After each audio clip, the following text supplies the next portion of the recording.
Radio Aléo et les élèves de terminale Bac Pro Sapat de la MFR de Pont-de-Vel s'engagent pour lutter contre les discriminations.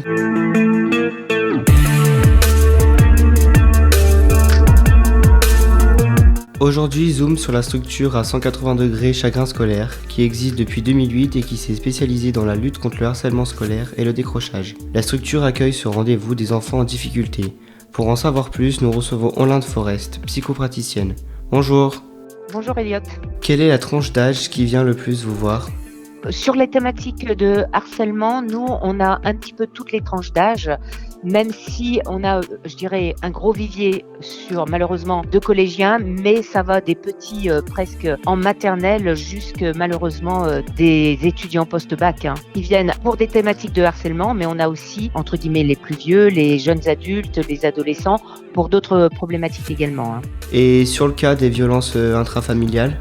Alors sur les violences intrafamiliales, comme nous, on travaille toujours de cette façon, c'est-à-dire que lorsqu'il y a des problématiques intrafamiliales, on reçoit toujours, quelles que soient d'ailleurs les problématiques, que ce soit problématiques intrafamiliales ou pour des problématiques de harcèlement, nous recevons toujours en premier lieu pour les mineurs, les parents seuls en séance. Parce que ça nous permet de comprendre le problème sans recevoir tout de suite l'enfant et puis de voir avec qui on va travailler.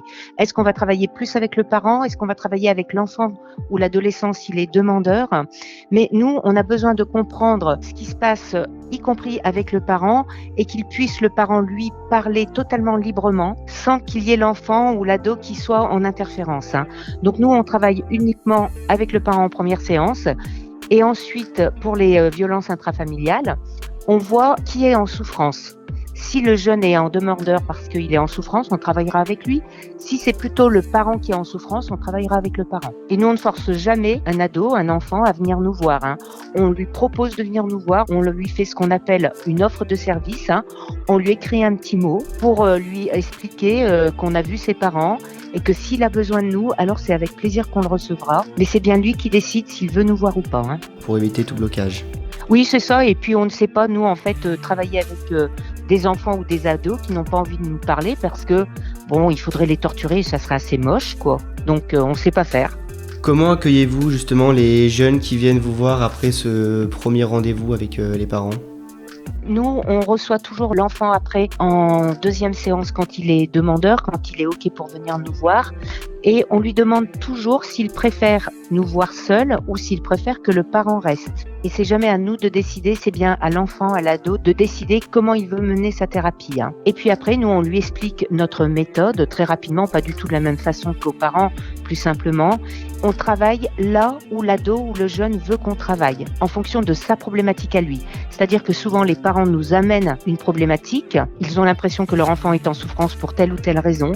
Mais nous, on va toujours vérifier avec le premier concerné si réellement c'est là-dessus qu'il souhaite qu'on travaille ou sur une autre thématique. Et on travaille bien sur sa demande à lui, pas sur ce que nous on veut ou ce que veut le parent. Parce que peut-être que le problème de base n'est pas celui qu'on pense, il vient peut-être un peu plus loin. Peut-être que le problème de base n'est pas celui auquel pense le parent, effectivement. Et que nous, on travaille sur sa demande à lui, sur quoi il souffre, pourquoi il a eu envie de venir nous voir. Et certaines fois, ça colle avec ce que le parent nous a raconté, mais d'autres non. C'est bien à nous de faire attention, de bien travailler sur sa demande à lui pour apaiser sa souffrance. Avez-vous aussi des adultes qui viennent vous rencontrer ? Ah oui, nous, comme on est un centre de thérapie généraliste, on voit beaucoup d'adultes également qui viennent nous consulter pour différentes problématiques. On a beaucoup de problématiques liées à des émotions qui sont submergentes, aussi bien d'ailleurs pour les adultes que pour les enfants. Mais on a beaucoup de parents qui viennent nous consulter pour des souffrances liées aux relations, des souffrances relationnelles avec leur enfant, avec leur ado, pour des enfants qui font des crises de colère monumentales, des parents qui viennent nous voir parce que précisément ils sont avec des ados où c'est extrêmement compliqué, notamment lié à la scolarité, aux devoirs. Et c'est vrai qu'on reçoit beaucoup de parents sur ces thématiques-là parce que c'est des peurs, des inquiétudes de parents qui font qu'ils sont beaucoup en prise en charge de leur enfant, qui certaines fois génèrent des souffrances relationnelles, puisque s'ils viennent nous voir, c'est que la situation est enquistée et ils en sont au stade où certaines fois c'est vraiment des conflits très violents entre parents et enfants. Les parents viennent nous voir pour ce type de situation, on en a beaucoup. Et je rebondis sur une question, est-ce que souvent il y a des parents qui viennent vous voir pour un manque de communication entre eux et leurs enfants ? Oui, ça nous arrive. Nous, effectivement, comme on travaille toujours, en fait, quelle que soit la problématique, le modèle de Palo Alto travaille de cette façon. Nous, on travaille sur les problèmes de relations, les problématiques relationnelles. On ne change pas une personne. La souffrance s'insère dans des souffrances relationnelles. Relations entre soi et soi ou relations avec le parent et l'enfant. Et donc oui, nous, on a un certain nombre de parents qui viennent nous voir parce qu'ils n'arrivent plus à communiquer avec leur enfant. Est-ce que vous faites des rendez-vous bilan avec le parent s'il y a des rendez-vous à côté avec l'enfant ? Lorsqu'on reçoit seul les enfants, ce qu'on a l'habitude de faire, mais ça c'est propre à chaque thérapeute, mais ce qu'on fait très souvent, c'est qu'à la fin de la séance, quand c'est possible, on prend 5-10 minutes pour faire un point avec le parent, mais alors évidemment sans divulguer ce qui se passe dans la séance avec l'enfant ou l'adolescent, parce que sinon, bien logiquement, il perdrait notre confiance et il aurait plus envie de venir nous voir. Mais simplement, voilà, on explique aux parents, on essaye de les rassurer, on leur dit qu'on est en train de travailler sur la problématique avec l'enfant, on lui dit juste s'il avance ou s'il y a un blocage. Certaines fois, on a besoin aussi que les parents fassent certaines choses pour nous aider, donc on peut s'en servir comme co-thérapeute aussi.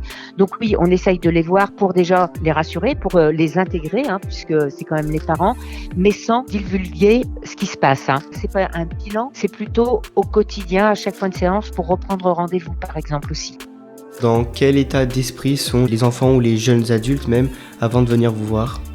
Malheureusement pas très bien. C'est vrai que nous, comme on est un centre de thérapie, on a des gens qui viennent qui sont en souffrance. Nos centres, nos cabinets, c'est un lieu où on voit souvent les enfants, les ados qui, quand ils viennent, ils sont souvent très recroquevillés sur eux-mêmes. Au début, c'est extrêmement difficile d'ailleurs de parler. Il faut pouvoir les mettre en confiance. C'est l'endroit où ils peuvent lâcher, où ils peuvent pleurer. Oui, c'est souvent des enfants, des adolescents qui sont en souffrance lorsqu'on les reçoit. Quelle méthode utilisez-vous pour justement mettre en confiance les adolescents ou les enfants ? On essaye de se mettre à leur niveau. Moi, je leur propose notamment de me tutoyer s'ils le veulent. Et je leur dis toujours, et ça c'est hyper important, on va à leur rythme. C'est eux qui sont les experts de leurs problèmes, pas nous. Et donc, c'est à eux de nous dire où ils veulent aller. Nous, on n'est pas des experts du problème. C'est le patient qui est expert du problème. Et donc, pour les mettre en confiance, déjà, on essaye de leur dire que, évidemment, il y va à son rythme. On les prépare à ce qui va se passer, c'est-à-dire que on va être obligé de leur poser des questions qui vont leur faire penser au moment qui les font souffrir. Et donc, là, on leur précise qu'on va faire ça et que ça va être difficile. On s'en excuse par avance, mais on a besoin de ça pour pouvoir les aider. Et donc, évidemment, on leur explique que tout ce qui se dira restera entre nous et qu'il peut tout nous dire parce que voilà, il faut qu'ils aient une confiance en nous. Comme on est sur un modèle très particulier de thérapie brève, on leur explique que si ils souhaitent continuer à travailler avec nous, alors entre chaque séance, on leur donnera des choses, des exercices un peu à faire pour que on puisse avancer dans la thérapie, puisque nous, on est sur une thérapie où on donne des exercices à faire. Et en fait, la thérapie n'est pas que dans le centre, lors des séances, mais c'est surtout aussi avec ce qu'ils ont à faire entre chaque séance qu'on voit les améliorations. Donc, on leur explique ça. C'est des petits exercices qu'ils ont à faire entre le rendez-vous au centre puis la vie de tous les jours chez eux. Voilà, notre modèle en fait, c'est qu'on travaille toujours de la même façon, c'est de comprendre quel est le problème. Ensuite, on essaye, et avec notre questionnement, d'aller repérer ce que l'ado, le patient, l'adulte fait de très logique pour arrêter son problème, parce qu'en général, les gens sont pas fous, ils essayent des choses pour stopper leur souffrance et ils essayent des choses logiques, de bon sens, mais le problème en tout cas reste le même, voire ça peut l'aggraver. Et donc nous, notre travail, c'est de repérer tout ce que les patients font de très logique pour résoudre leur problème, mais qui n'a pas fonctionné, parce que sinon, ils ne seraient pas venus nous voir, pour ensuite lui proposer, et c'est pour ça d'ailleurs qu'on s'appelle à 180, l'inverse, arrêter ça, arrêter ce qui ne fonctionne pas, et donc pour juste arrêter, ça marcherait pas, donc on est obligé de proposer quelque chose de différent de ce qu'ils avaient l'habitude de faire. C'est pour ça qu'on s'appelle à 180 degrés, faire l'inverse de ce qui ne fonctionne pas. D'où les exercices effectivement, entre chaque séance. Est-ce que vous avez des retours de patients ou jeunes qui viennent vous voir justement après une fin de thérapie et où vous voyez une nette amélioration ? Oui, parce que depuis maintenant 4 ou 5 ans, je pense qu'on doit être à peu près les seuls en France à faire ça. Nous évaluons nos thérapies. À 3 mois après la fin de la thérapie, nous envoyons un questionnaire anonyme à tous nos patients pour savoir d'une part comment s'est passée la thérapie et puis surtout comment ils vont maintenant. Est-ce que leur problème est revenu? Si oui, est-ce qu'ils ont pu réappliquer ce qu'on avait appris ensemble? On a plus de 1000 retours de questionnaires maintenant, donc on a une base quand même relativement importante et étouffée et on est à près de 80% d'amélioration 3 mois après la thérapie. Et puis maintenant, depuis 2 ans, on envoie également ce même questionnaire à nos patients 2 ans après la thérapie. Et en fait, on a les retours de questionnaires, on est près de 200 déjà, et on est à plus de 75% de maintien de l'amélioration quand même. C'est assez énorme. Et nous, ça nous oblige à toujours nous questionner, à être les meilleurs possibles pour nos patients, puisque de toute façon, on aura leur retour. Donc ce qui vous oblige aussi, je pense, à vous remettre en question et peut-être trouver de nouvelles méthodes de fonctionnement. Nouvelle méthode, non, parce qu'on ne déroge pas à notre modèle, ça c'est sûr. Par contre, à se remettre toujours en question, oui. À se faire superviser régulièrement, oui, parce que c'est un métier qui est extrêmement exigeant, rigoureux. Et donc, tous les thérapeutes se font superviser tous les mois sur les situations difficiles pour être sûr qu'on est toujours au bon endroit. Quelle méthode utilisez-vous le plus quand vous êtes en rendez-vous avec un jeune, par exemple? Est-ce que vous êtes plus dans la notation, dans l'échange ou dans des petits jeux? Ça dépend, on peut faire des petits jeux. Je pense par exemple quand on outille des enfants qui se font harceler et qu'on leur donne des flèches de résistance, on s'entraîne avec eux. Donc là, ça devient des petits jeux parce que je prends le rôle du harceleur et l'enfant que je viens d'outiller s'entraîne à me répondre. Donc là, on fait des petits jeux. Mais sinon, en règle générale, lorsqu'on mène une séance de thérapie, on est plutôt en mode conversationnel, on discute. Mais par contre, nous, thérapeutes, on sait exactement là où on veut aller, qu'est-ce qu'on veut récupérer comme données. Mais on n'est pas en mode question-réponse très fermé.